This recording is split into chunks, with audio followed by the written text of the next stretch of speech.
أعوذ بالله من الشيطان الرجيم. بسم الله الرحمن الرحيم. ومن يضلل الله فما له من ولي من بعده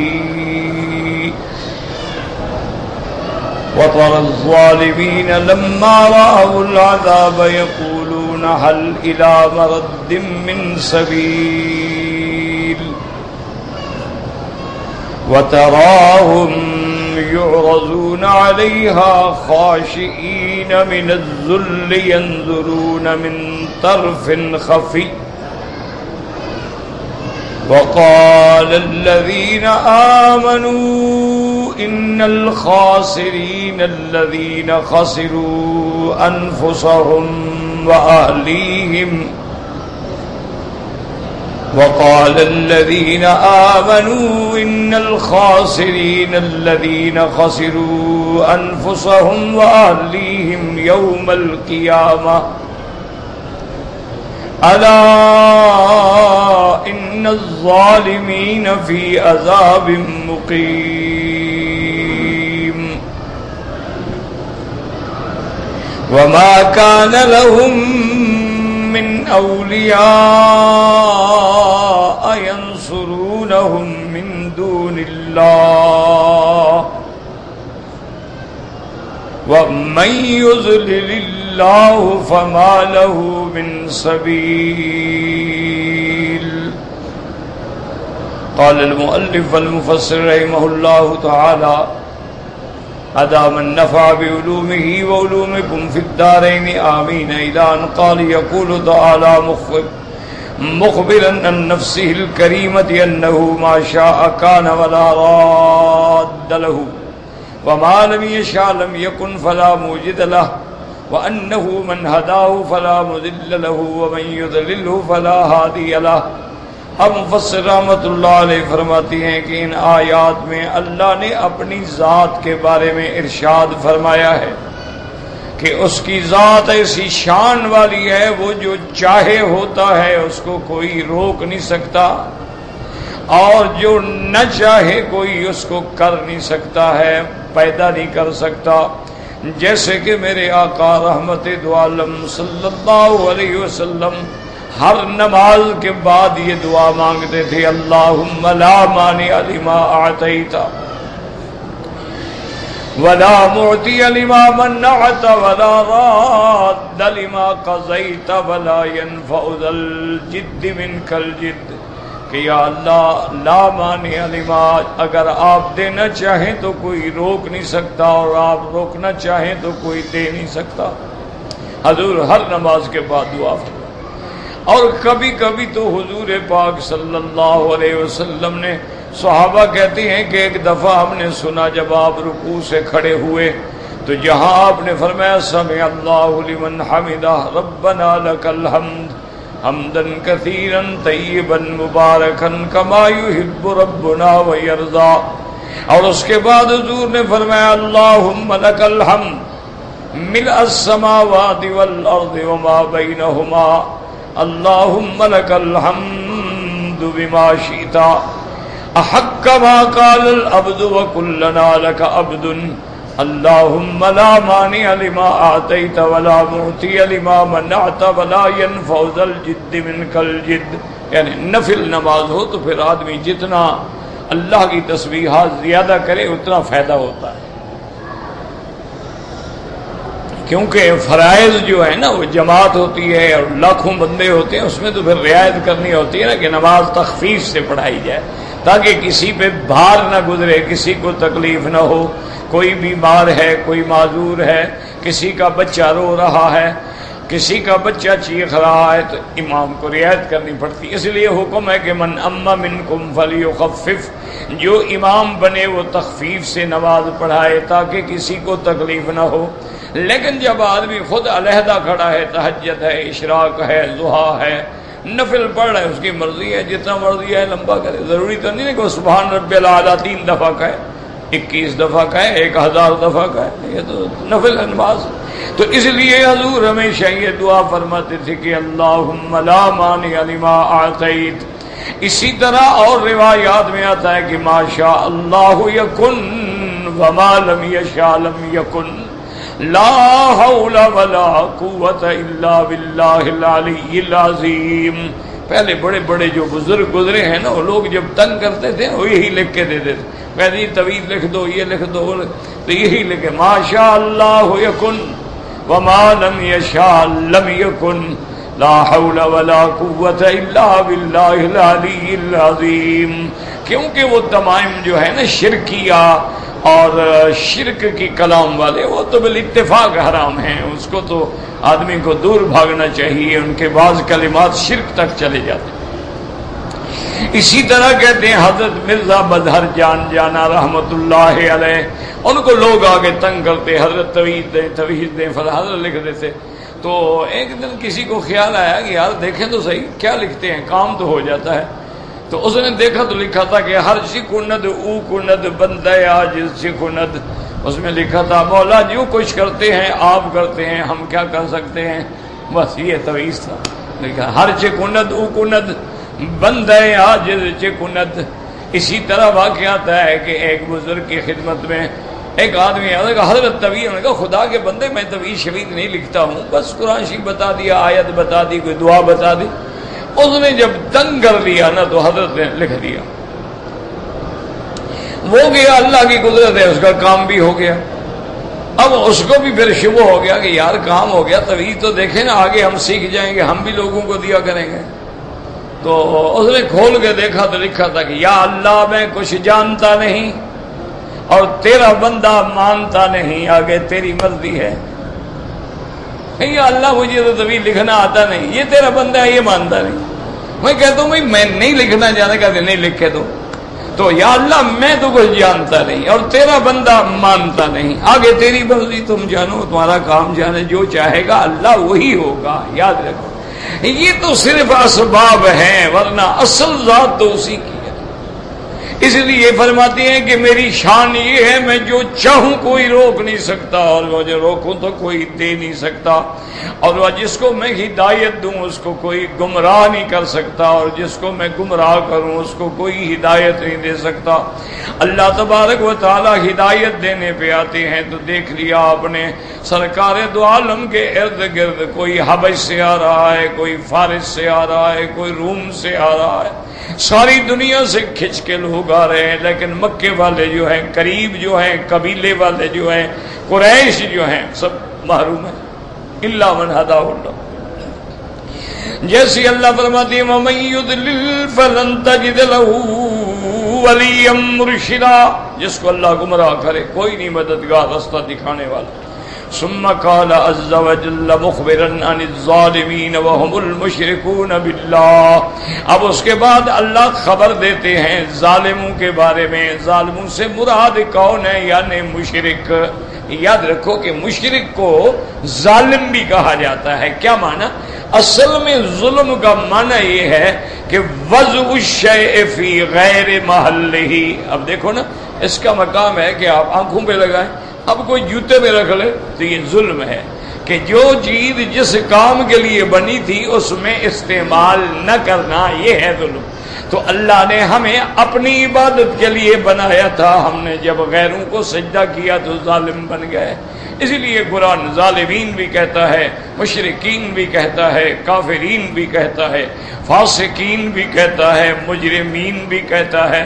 کیوں؟ انہوں نے گناہ بھی کیا، حد بھی توڑی اور جرم بھی کیا ہے اور ظلم بھی کیا ہے کہ اللہ تبارک و تعالیٰ نے یہ پیشانی بنائی تھی کہ اس کے آگے جھکے.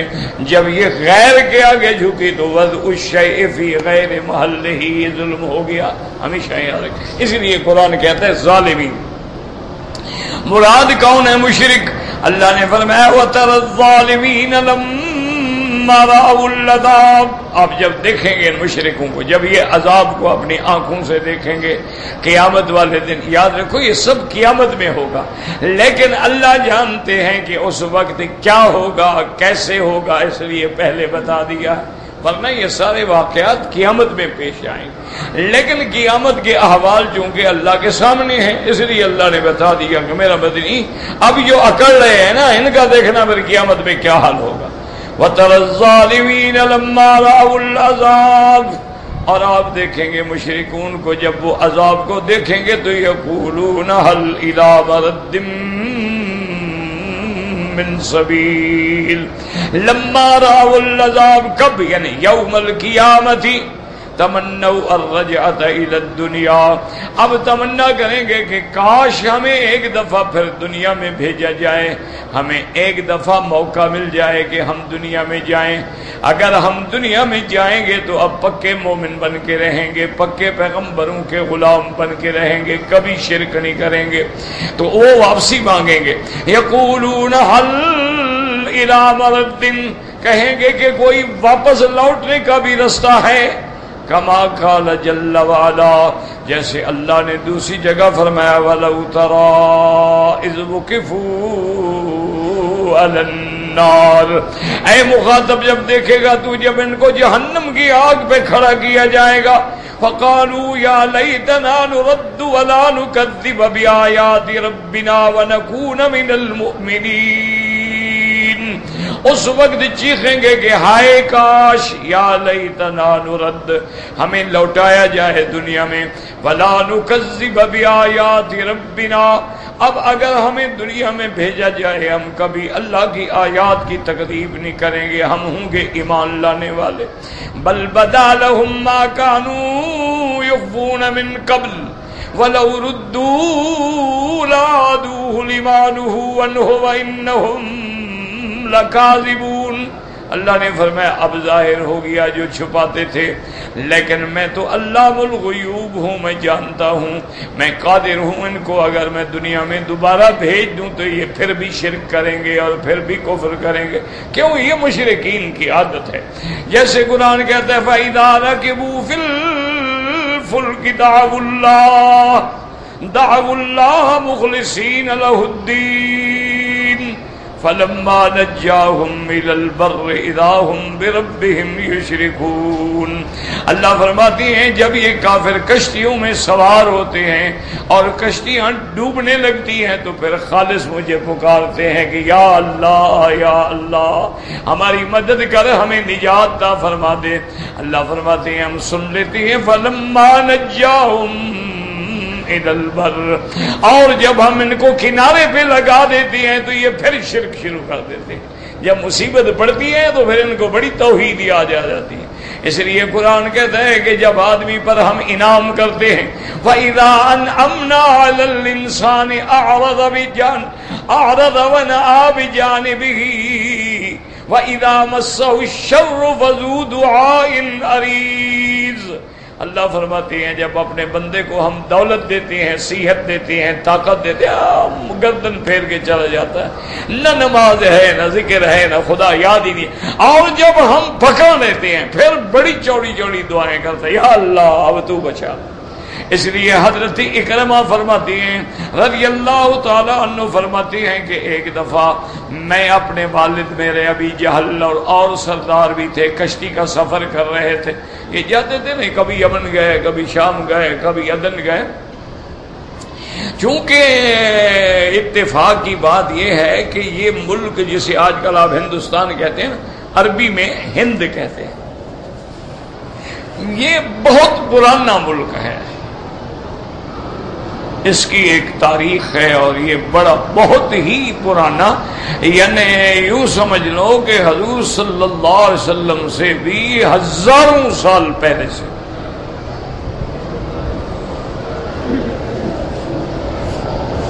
اور اللہ کی شان دیکھیں کہ یہ ہند جو ہے نا،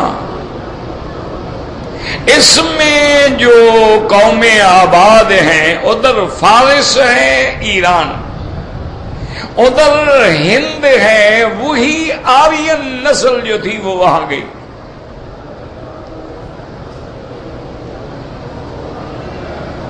تو یہ اسی لیے بعض روایات میں یہ بھی آتا ہے کہ حضرت آدم علیہ السلام کو جب اللہ نے اتارا ہے تو سرام دیپ سری لنکا میں ایک جگہ ہے جہاں اترے ہیں، وہ بھی ہند ہے۔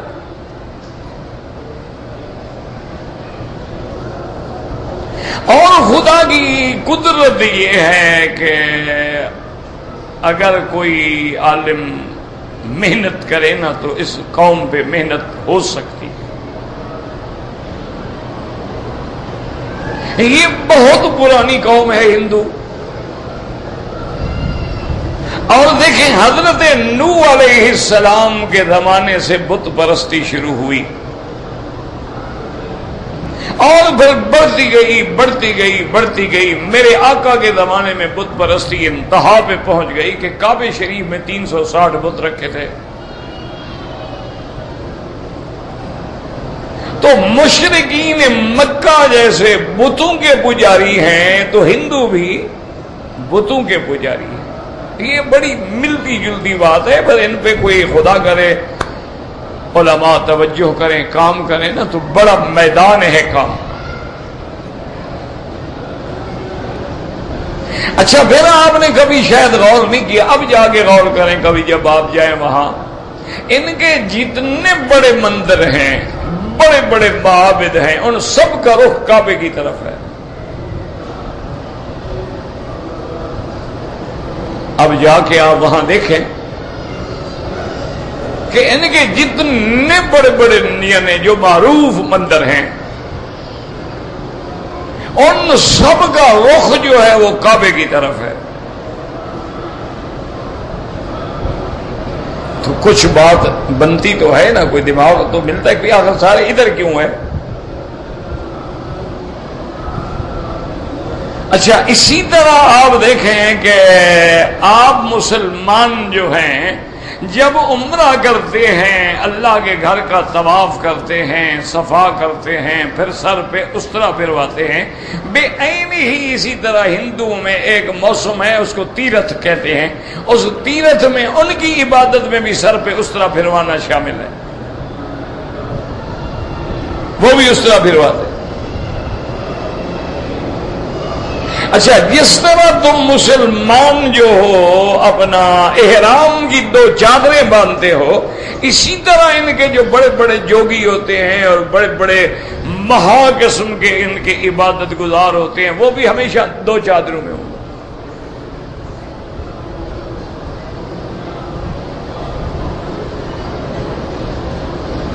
یعنی بہت ساری چیزیں جو ہیں، میں نے پہلے بھی شاید بتایا تھا کہ ایک دفعہ میں حیدرآباد میں گیا،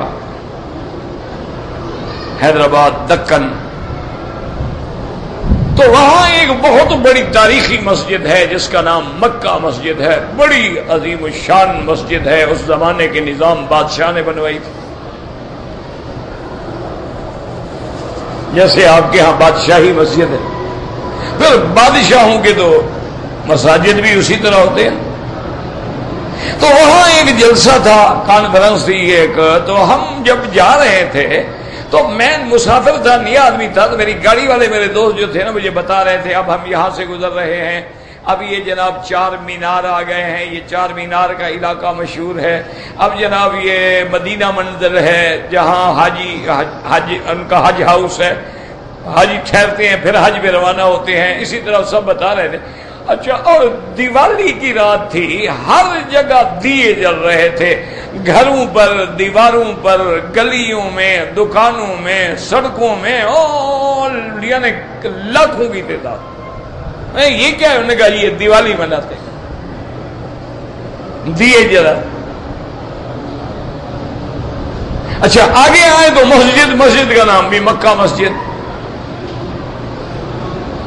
تو معن اللہ نے میرے دماغ میں خیال ڈالا تو میں نے تقریر میں بتایا، میں نے کہا بھی اصل بات یہ ہے کہ اللہ اس بادشاہ پہ رحمتیں فرمائے جس نے اس شہر کو بنایا ہے، اس نے اپنا عقیدہ تمہیں بتلایا ہے کہ بھئی 4 مینار بنا کے اشارہ کیا کہ ہم خلفائے راشدین ابو بکر، عمر، عثمان و علی کے ماننے والے ہیں،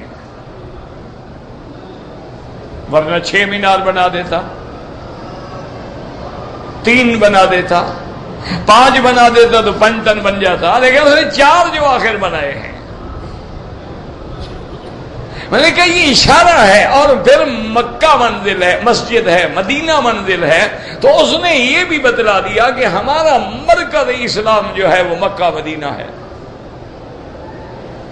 اس نے اپنی قوم کو، اپنے اس علاقے کو، اس صوبے کو، اس ریاست کے مسلمانوں کو بتلایا ہے کہ ہمارا یہ عقیدہ ہے۔ اور میں نے کہا یہ دیوالی میں نے دیکھی ہے، اگر روشنی مقصود ہو تو آج کل آپ نے یہ نہیں دیکھا سرچ لائٹ، ایک 4 لائٹیں لگی ہیں پورا حرم روشن ہو گیا۔ اگر ان کو روشنی کرنی ہو تو یہ تو سرچ لائٹ لگا دیں۔ یہ چھوٹے چھوٹے دیے پھر ان میں گھی ڈال رہے ہیں، کبھی تیل ڈال رہے ہیں، پھر کپڑے کی اور کپاس کی ان کے اندر بتیاں بنا رہے ہیں، پھر ان کو جلا رہے ہیں۔ یہ آخر کیا بات ہے؟ میں نے کہا اس کی وجہ یہ ہے کہ ان کو بھی نور کی تلاش ہے، یہ نور ڈھونڈ رہے ہیں بیچارے، اور نور کا ان کو پتہ نہیں، وہ باہر سے نہیں ملتا، وہ اندر سے ملتا ہے۔ اس کا نام نور ایمان ہے کہ اللہ ولی الذین آمنوا یخرجہم من الظلمات الی النور، اللہ مومنوں کا دوست ہے جو ان کو اندھیروں سے نکال کے نور ایمان کی طرف لاتا ہے۔ والذین کفروا اولیاؤہم الطاغوت یخرجونہم من النور الى الظلمات، اور جو کافر ہیں ان کا دوست شیطان ہے جو ان کو روشنی سے نکال کے اندھیرے میں لے جاتا ہے۔ میں نے کہا ان بیچاروں کو بھی اصل میں نور کی تلاش ہے، لیکن یہ سمجھ رہے ہیں کہ جتنے دیے زیادہ جلائیں گے تو نور مل جائے گا۔ نور تو کلمہ پڑھنے سے ملے گا۔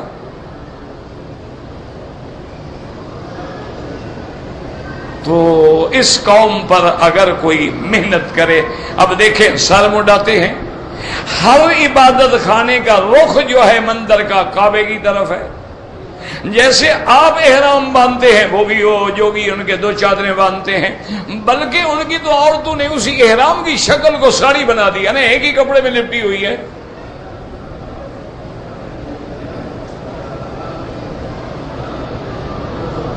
اسی طرح یاد رکھیں، یعنی اور ان کی جو بڑی کتابیں ہیں نا جی، بڑی بڑی کتابیں ہیں، یہ رامائن ہے یا مہا بھارت ہے، یہ تو خیر انسان، ان کے جو وید ہیں نا وہ کہتے ہیں یہ اللہ کا کلام ہے۔ صرف ان کو نبی نہیں ملتا کہ یہ کلام لایا کون، یہ نہیں بتا سکتے۔ کہتے ہیں کہ یہ وید جو ہیں تو اللہ کی کتاب، اللہ کا کلام ہے۔ ہم تو بتاتے ہیں نا انجیل عیسیٰ علیہ السلام کے ذریعے آیا، تورات موسیٰ علیہ السلام کے ذریعے آئی، صحائف ابراہیم علیہ السلام کے ذریعے آئے، قرآن میرے مدنی محمد مصطفیٰ کے ذریعے آیا۔ تمہیں یہ وید کس کے ذریعے آئے؟ وہ کہتے یہ ہمیں پتہ نہیں۔ مانے کیا ہے کہ نبی ان سے گم ہو گیا، ڈھونڈ رہے ہیں، مل نہیں رہا۔ کتاب تو پڑھی تھی لیکن پتہ نہیں لایا کون تھا۔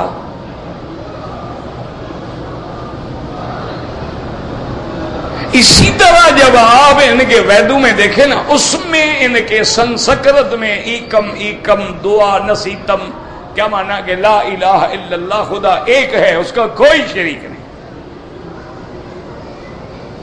یہ ان کا کلام ہے۔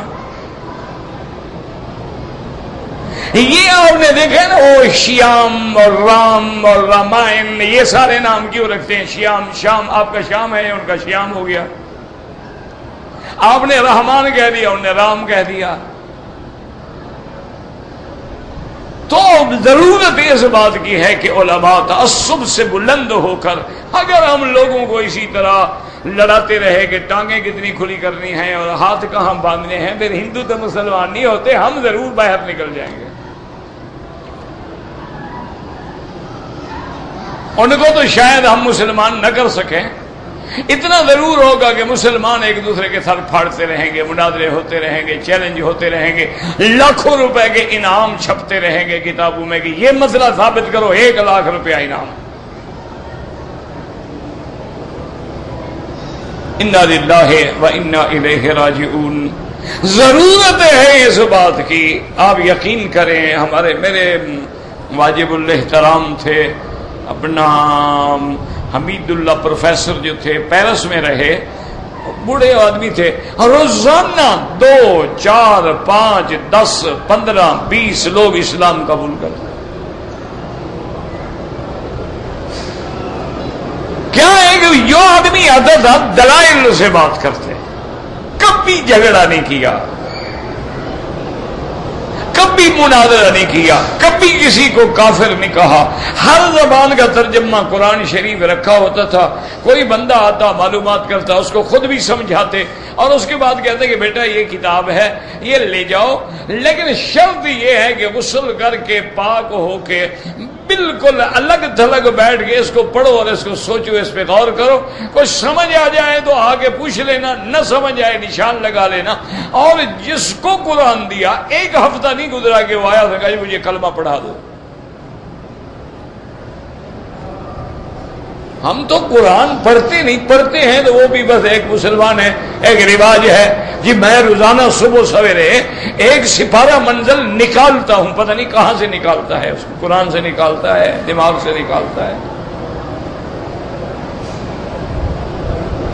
اور کوئی پتہ نہیں اس بیچارے کو میں کیا پڑھ رہا ہوں۔ انا للہ و 70 سال کے بوڑھے ہیں ہمارے، ان کو پتہ نہیں ہے کہ جب ہم کعبے کے اندر ہوں تو ہم نے کیسے کھڑا ہونا۔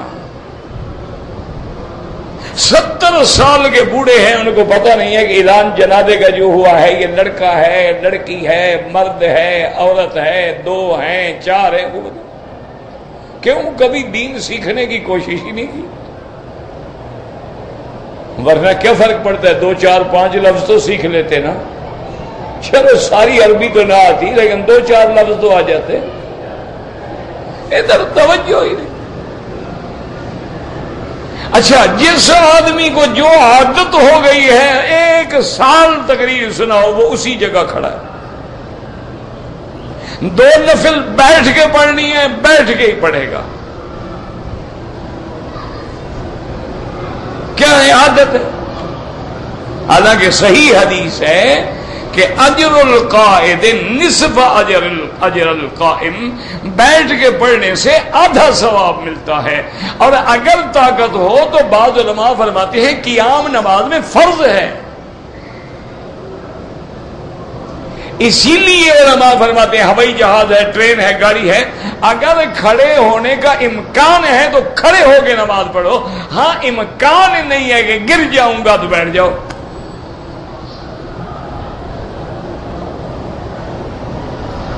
ورنہ سچی بات یہ ہے کہ بڑا میدان ہے عیسائیوں میں بھی اور ہندوؤں میں بھی، اور اسی طرح بدھ مت میں بھی، اسی طرح سکھوں میں بھی بڑا میدان ہے۔ اگر علماء ان کی کتابیں لے کے ان کو سمجھائیں تو بات بدل سکتی ہے، اور میرا تو یقین ہے، میں تو بہر ایک جاہل آدمی ہوں، ایک طالب العلم ہوں، نہ مولوی نہ عالم نہ پیر، لیکن میری بات ڈائری میں لکھ لینا، وہ وقت بہت قریب ہے جب سارے ہندو اور سارے عیسائی مسلمان ہو جائیں۔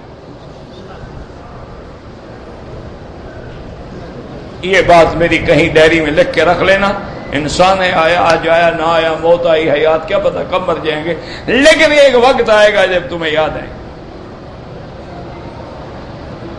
چونکہ اس امت پہ اب 1430 سال گزر چکے ہیں، اب لازمی بات ہے کہ اللہ اور امت لائیں گے۔ ہم نے جو تیر مارنے تھے نا ہم نے مار لیے، اب امت تبدیل ہو، اور پورے دین کو جو اللہ نے غالب کرنا ہے، تمام کائنات پہ دین محمد مصطفیٰ کو غالب کرنا ہے۔ یعنی آپ حیران ہوں گے، میں تو کل ان کی کتابیں پڑھ رہا تھا، ان کی کتابوں میں کوئی 51 جگہ پہ میرے مدنی پاک کا نام لکھا ہے، حضرت محمد مصطفیٰ۔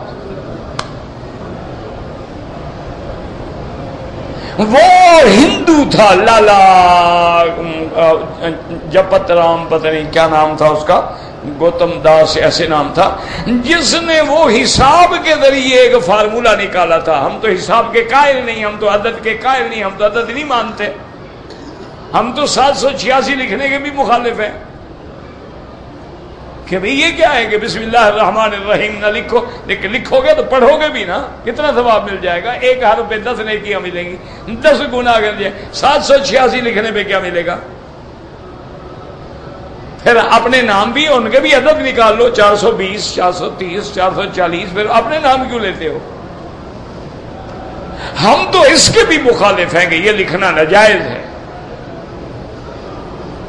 لیکن اس نے، وہ تو ہندو ہے نا، اس نے ایک عدد نکالا، اس نے ایک حدیث سنی، ہم تو اس حدیث کو بھی صحیح نہیں مانتے، وہ ضعیف حدیث ہے، بلکہ بعض علماء کہتے ہیں موضوع ہے کہ لولا کلما خلقت الخلق، میرے محبوب اگر آپ نہ ہوتے تو میں کائنات کو پیدا ہی نہ کرتا۔ ایک روایت ہے لیکن وہ کسی سیاہ ستہ میں نہیں ہے اور کسی صحیح حدیث میں یہ الفاظ ہمیں نہیں ملتے ہیں، ہم تو بہرحال اس روایت کو بھی نہیں مانتے، عدد کو بھی نہیں مانتے، لیکن اس کے دماغ میں آ گیا کہ یعنی آپ نہ ہوں تو یہ دنیا نہیں ہوگی۔ اس نے حساب کی دنیا میں بیٹھ کے جناب محنت کی، اس نے کہا کہ آپ دنیا میں مثلا یہ عینک ہے، عین کے حرف نکالو ابجد کے، یہ نون کاف، ان کے حرف نکال کے جمع کرو، اس کو اتنے عدد سے ضرب دو، اتنے پہ تقسیم کرو تو اندر سے عدد نکلے گا محمد رسول اللہ۔ وہ کہتے ہیں دنیا کی کوئی چیز لے لو،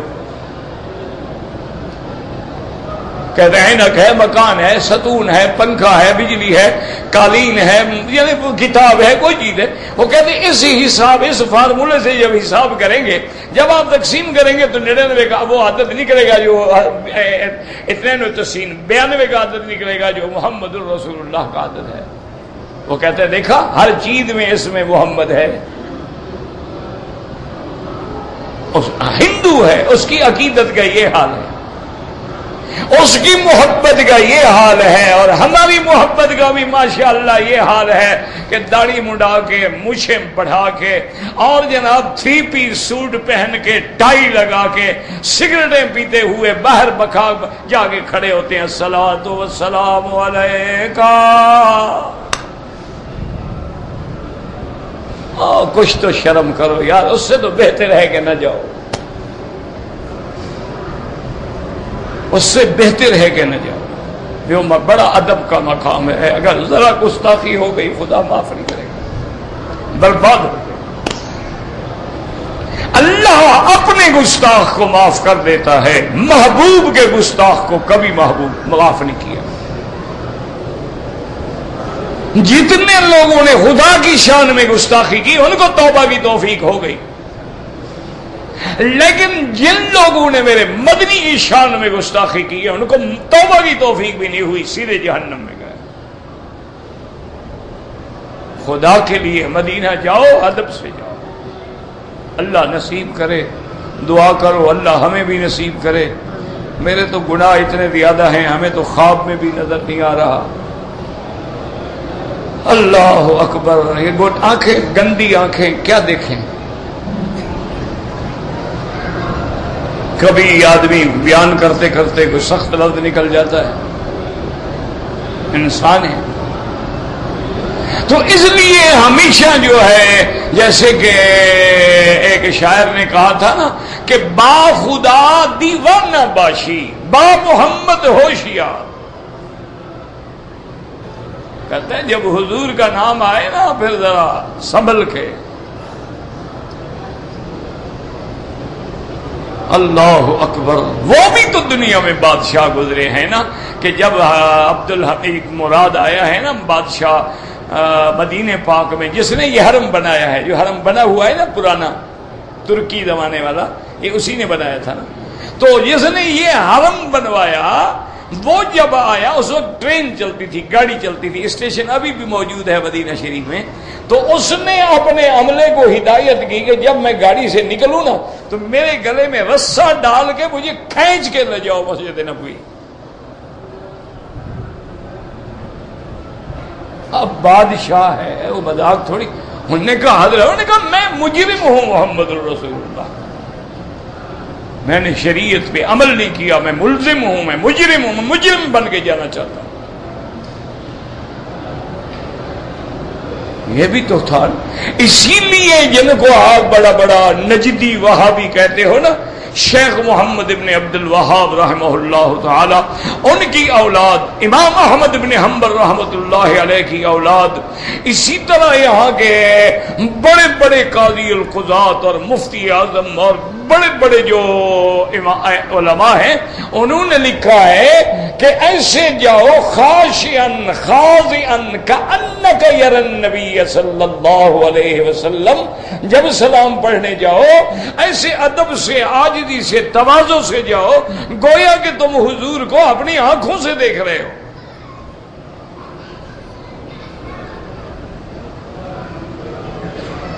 اسی لیے صحابہ کہتے ہیں نا، ہم حضور کے سامنے ایسے بیٹھے ہوتے تھے کأنما علی رؤوسنا الطیور، گویا ہمارے سروں پہ پرندہ بیٹھا ہو نا، اس کو بھی پتہ نہیں لگے گا کہ یہ ستون ہے یا بندہ ہے، حرکت ہی نہیں ہوتی تھی، مجالے حرکت کریں۔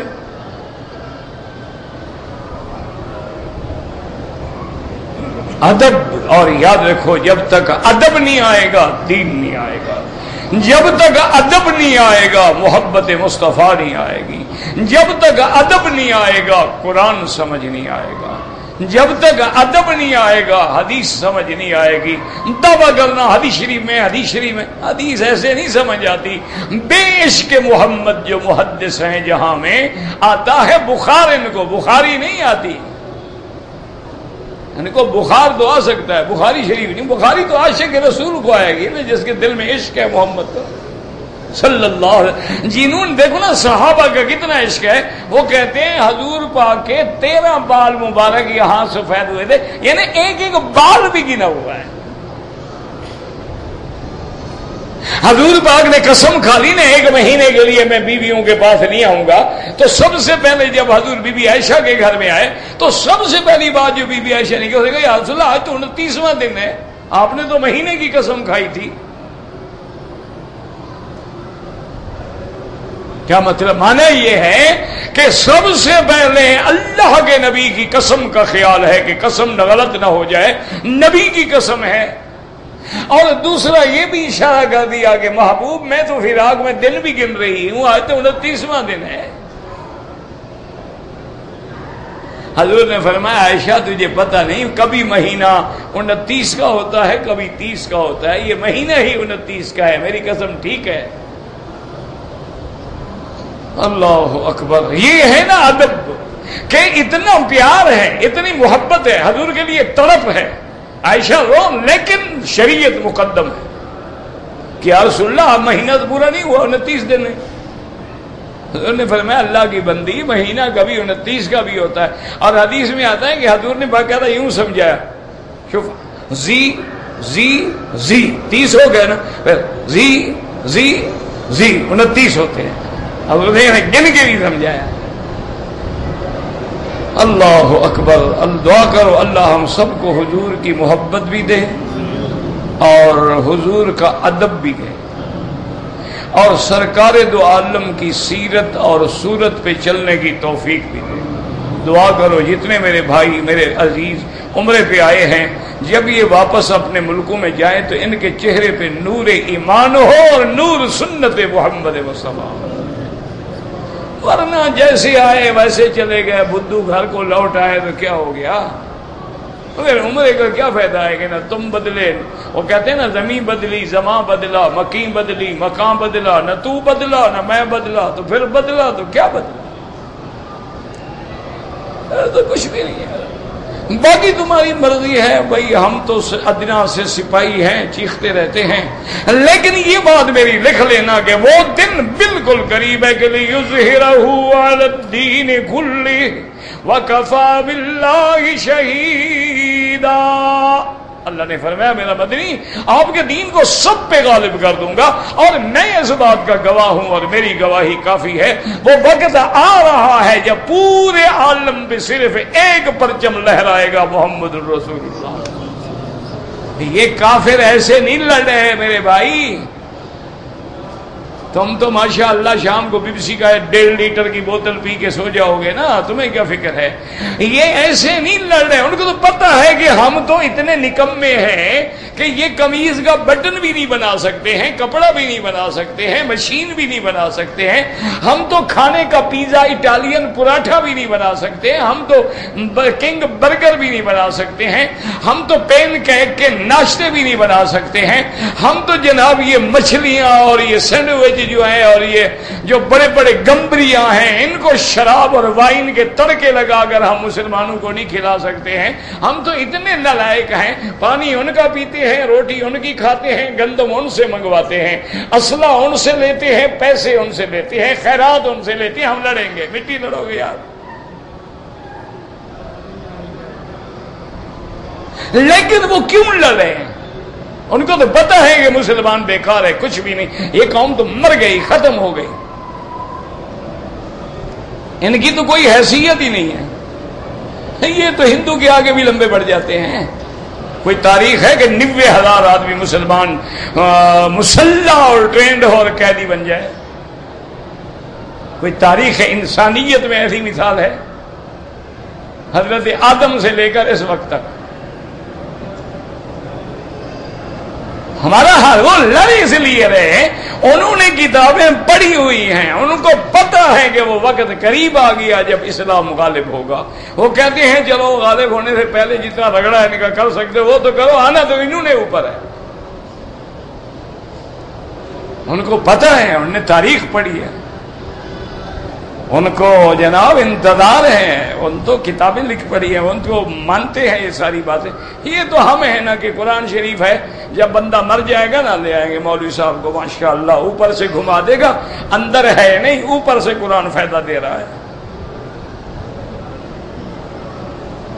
اللہ کے بندے نا ایمان سے کہو، اگر تمہیں ڈاکٹر کیپسول لکھ دے کہ بھئی تمہارے اندر انفیکشن ہے، یہ کیپسول ہیں 3 دفعہ تم نے لینے ہیں، تم ان کیپسولوں کو اپنے اوپر یوں گھما گھما کے جیب میں ڈال لو، فائدہ ہو جائے گا؟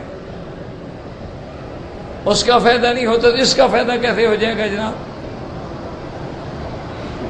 اچھا کیپسول تو وقت پہ کھا لو، لیکن اس نے کہا تھا خبردار گوشت نہیں کھانا، ٹھنڈا پانی نہیں پینا، اچار نہیں کھانا۔ آپ ادھر سے گولی بھی کھا لیں اور ادھر سے 1.5 کلو بھنا ہوا گوشت بھی کھا لیں،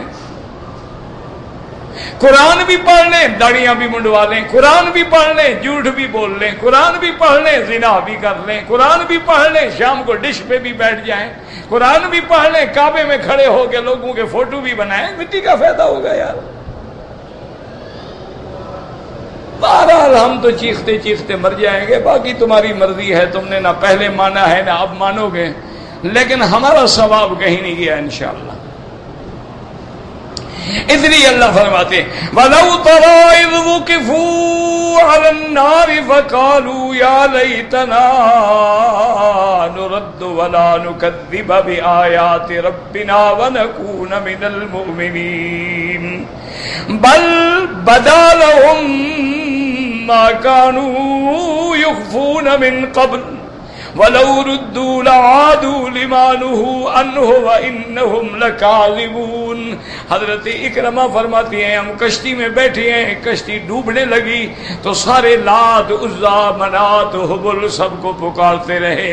اب جب طوفان نے گھیرا ڈالا، یقین ہو گیا کہ کشتی ڈوب جائے گی، اب سب کہنے لگے کہ یا رب محمد، محمد مصطفیٰ کا خدا ہمیں بچا۔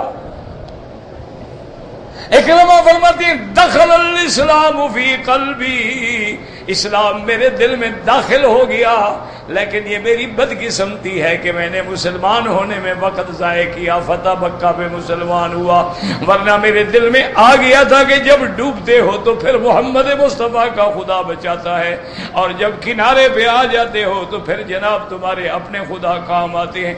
اچھا لیکن ایک بات یاد رکھنا، میری باتیں تمہیں کڑوی تو لگیں گی، پر اصولی بات ہے جب اندر صفرا ہو تو کڑوا تو لگتا ہے،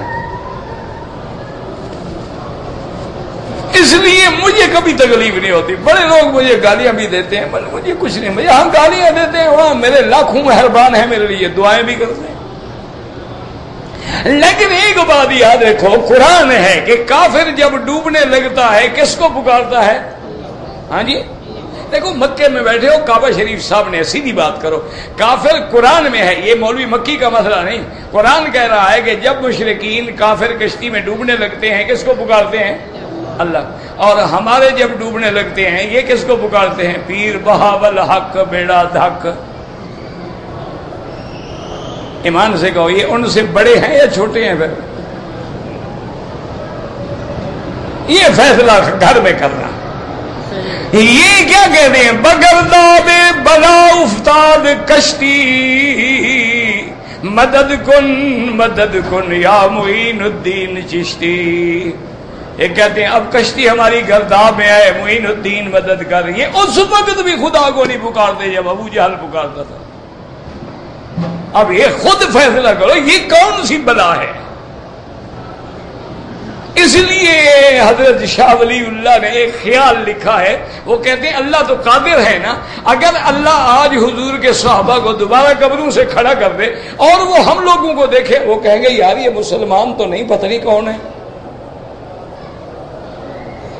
اگر وہ ہمارا حال دیکھیں کہ ہم نے ایک کعبے کے بجائے ہزاروں مزارات بنائی ہیں، اللہ کا طواف ایک گھر پہ ہوتا ہے اور پیروں کا طواف ہزاروں مقام پہ ہوتا ہے۔ اللہ نے فرمایا حج کی بکری حرم میں ذبح کرو، ہم نے ہر مزار پہ اٹا گھٹا چڑھایا۔ اللہ کا حکم ہے صرف کعبے پہ غلاف ڈالو، ہم نے ہر مزار پہ غلاف ڈالا۔ اللہ کا حکم ہے کہ ملتزم پہ کھڑے ہو کے پکڑ کے اللہ سے دعا مانگو، ہم نے ہر پیر کی مزار پہ کھڑے ہو کے اس کے دروازوں کو پکڑ کے باقاعدہ دعائیں کی ہیں، چادریں چڑھائی ہیں، سونے کے دروازے لگائے ہیں، عرق گلاب سے باقاعدہ غسل دیتے ہیں، اور وہ غسل ہاتھوں کو لگا کے پھر چہرے کو لگا لیتے ہیں۔ اب فیصلہ تم کرنا بھائی، مولوی مکی کیا فیصلہ کرے؟ تم فیصلہ کرنا کہ ہمارا حال کیا ہے۔ ہم پہلی برادری سے کوئی اور آگے تو نہیں نکل گئے۔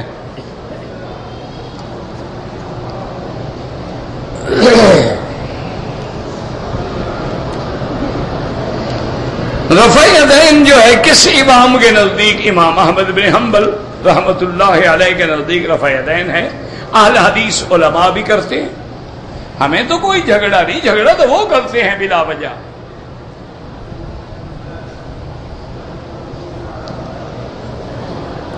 اور پھر یاد رکھو یہ جھگڑے کے مسئلے نہیں ہیں۔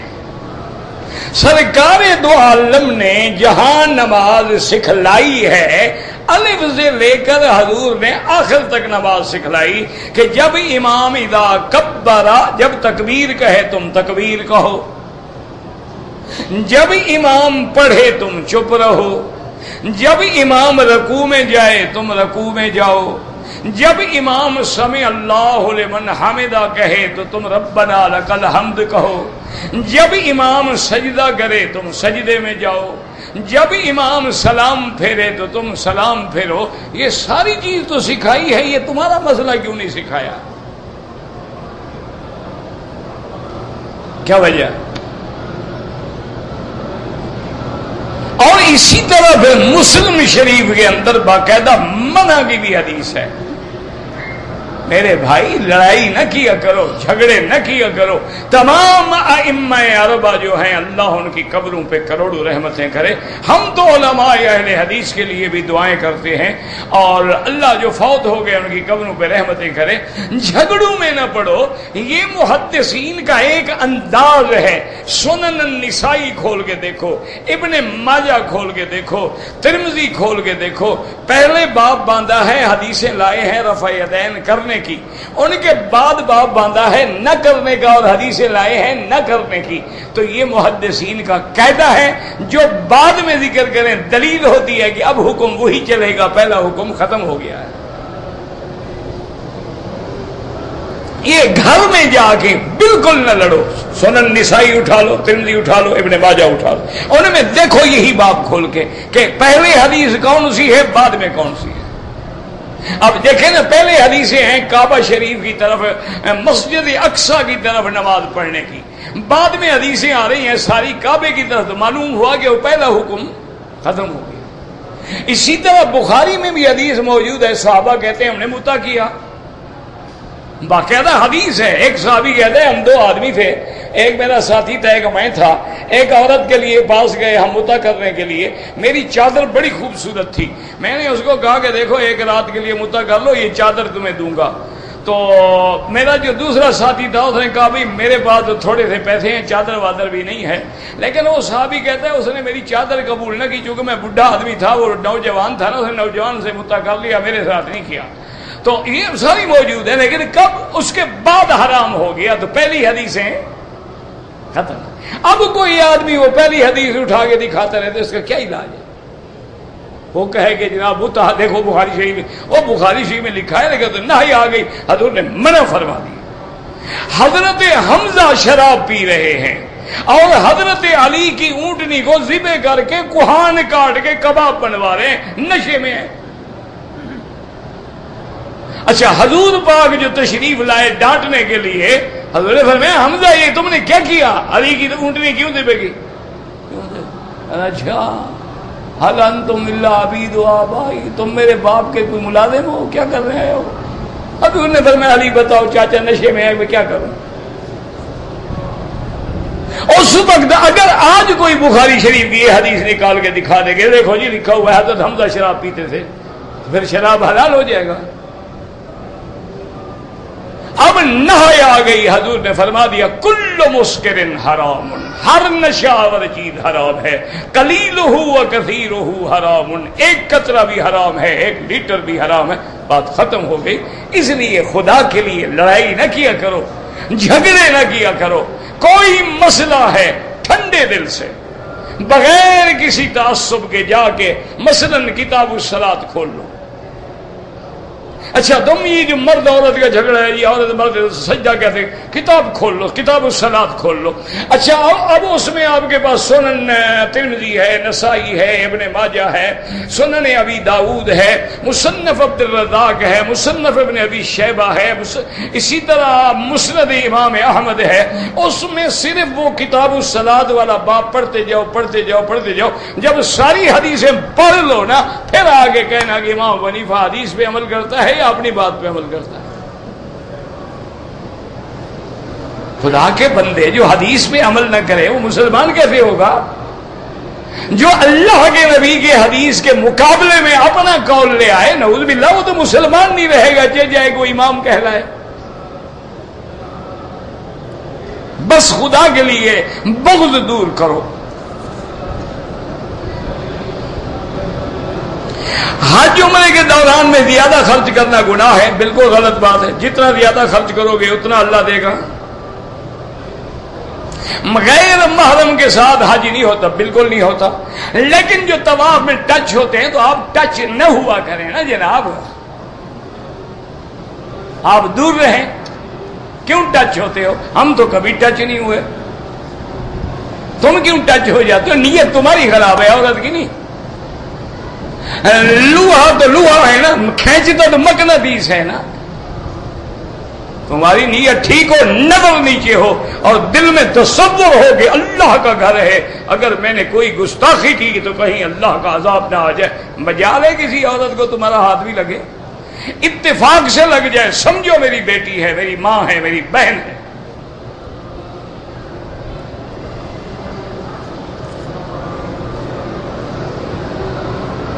بعض لوگ جو ہے اچھے ہوٹلوں میں ٹھہرتے، یہ کوئی منع نہیں ہے، اللہ نعمت دے ظاہر کرو، اما بنعمت ربک فحدث۔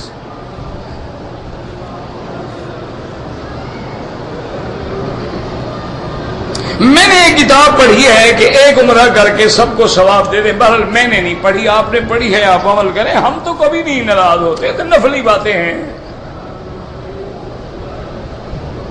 میں نے 2 سال پہلے عمرہ کیا تھا، بال تھوڑے تھوڑے کٹائے تھے، جو ہو گیا اللہ قبول کرے اور اللہ معاف کرے۔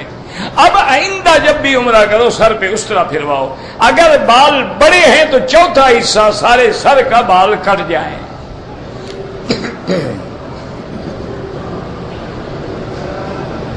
میں مدینہ شریف عمرے کا زیارت کے لیے گیا تھا، واپسی پہ عمرہ بھول گیا، تو اب جا کے عمرہ کر لو، ورنہ ایک بکری دم دینی پڑے گی، پھر انشاءاللہ کبھی نہیں بھولو گے۔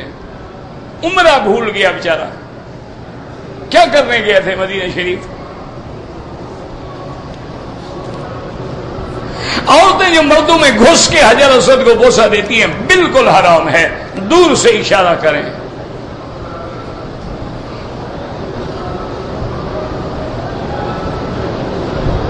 میں نے موبائل والے کو کہا کہ 20 ریال لوڈ کر دو، اس نے غلطی سے 40 ریال کر دیا۔ 20 تو آپ کو دینے ہیں نا، 40 تو آپ کے پاس آئے ہوئے ہیں، آپ اپنے کہے پہ رہیں گے، اس غریب کے 20 ریال کون دے گا؟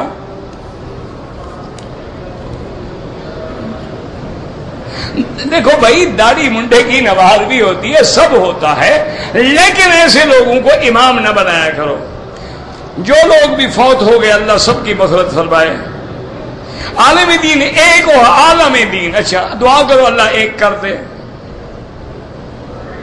ہاں، فرض نماز کے بعد سنتیں اور نفل گھر میں پڑھو تو افضل ہے، لیکن گھر میں جا کے کون پڑھے گا؟ انشاءاللہ خراٹے مار کے سو جاؤ گے، راستے سے 2 کلو روٹی لو گے، کھا کے پھر نفلیں پڑھو گے۔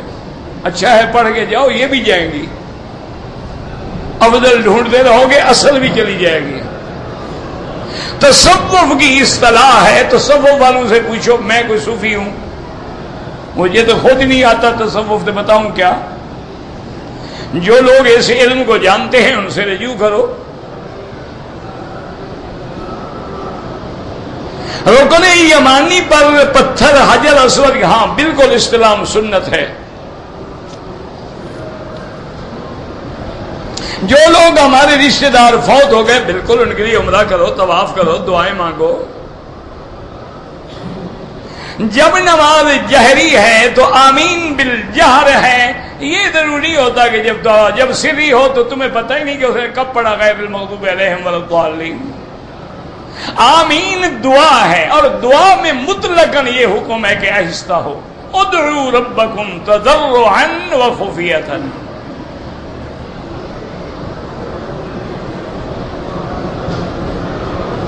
امام کی آخری رکعت ہے، جب وہ سلام پھیرے، آپ کیوں سلام پھیریں؟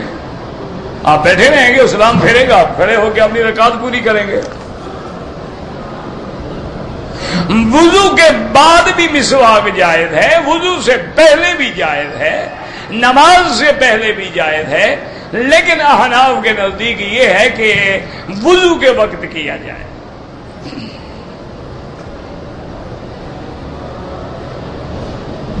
اگر کاروبار کے لیے آپ آئے ہیں، عمرہ نہیں کیا، پھر کوئی جرمانہ نہیں۔ میں نے عمرہ کیا، صفا مروہ نہیں کیا اور سر مڑوا دیا، ایک بکری دم پڑ گئی۔ آپ حدیث میں پڑھ لیں گے ابن مسعود رکوع کیسے کرتے تھے، آپ کو آتا ہے تو کر کے دکھا دو، سب سیکھ جائیں گے۔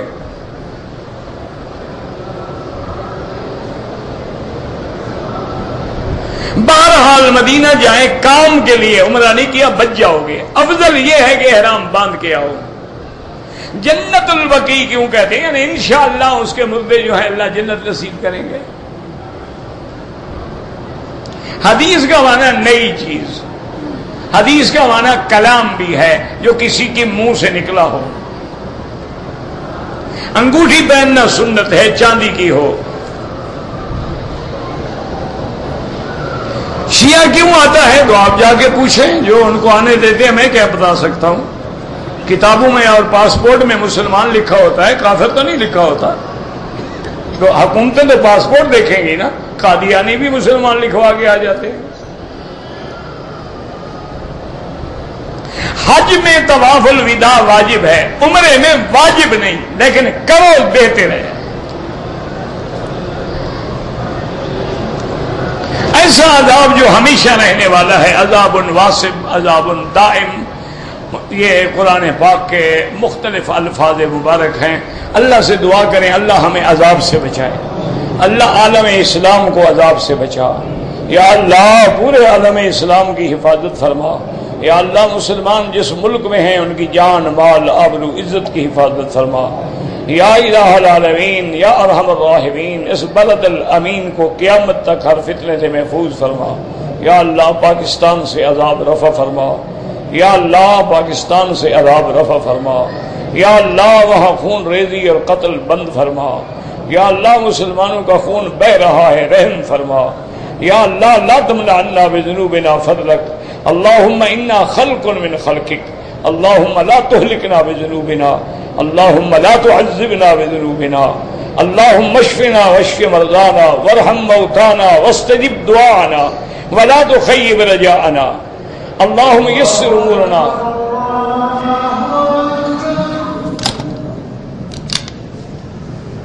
Allah